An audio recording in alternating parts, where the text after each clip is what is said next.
Well, the Indian car industry is strange. It can be funny at times. Take for instance the so-called SUV segment. Ask any car enthusiast and he could actually blabber on the number of SUVs on the road and the number of prospective owners who own these big vehicles. Well, the reality is all fake actually.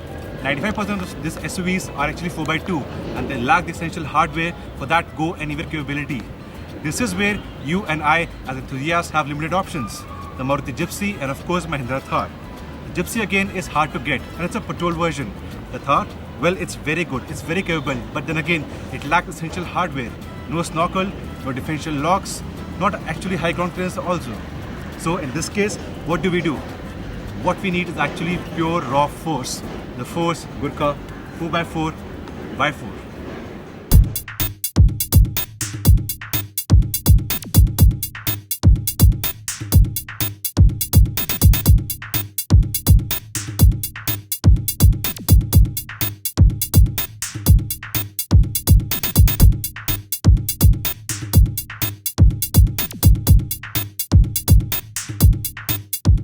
Most Indians have been spoiled by wannabe SUV offerings that come with a modern and a comfortable cabin loaded with features.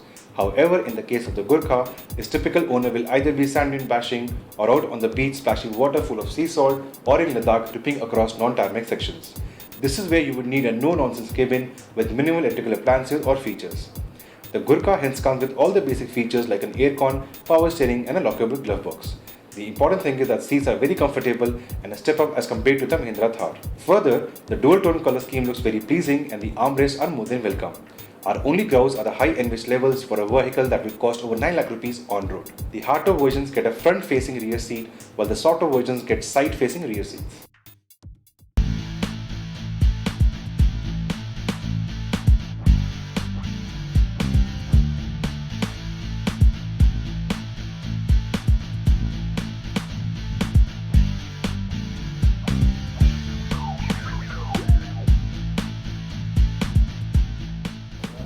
What you see here is a specially made test track for a capable SUV like the Gurkha, a track where most of the SUVs will have the tails between the legs. In Gurkha's case, there are a lot of features going in its favors. The manually lockable front and rear differentials make sure wheels with less traction don't just end up spinning. The low ratios allow for climbing insanely steep inclines without throttle inputs, while the high placed snorkel allows for wading through deep water crossings.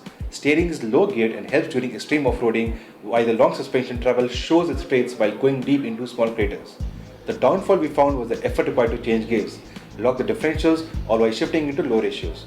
However, the vehicle was brand new and we believe the shift action should improve after a while.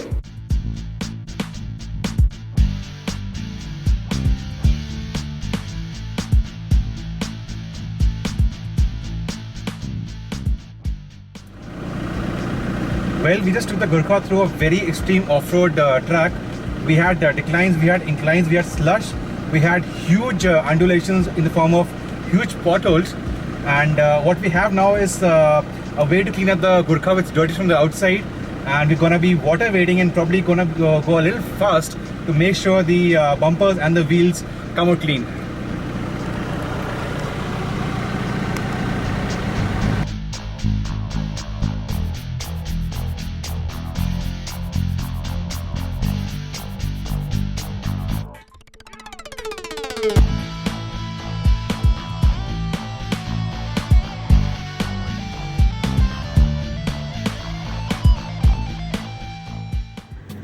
Well, today has been a long, hot and a sunny day in Pune, but a day that was well spent. A few days back, Team Gaadi was in Ladakh in the Toyota Fortuner and we thought that was off-road. Well guys, this is the actual off-road that this car can do. We have been through all kind of terrains over here and this Gurkha, in spite of me not being a 4x4 Pro, has not stopped at all. Water wading, slush, uphills, downhills, craters, this car could take everything.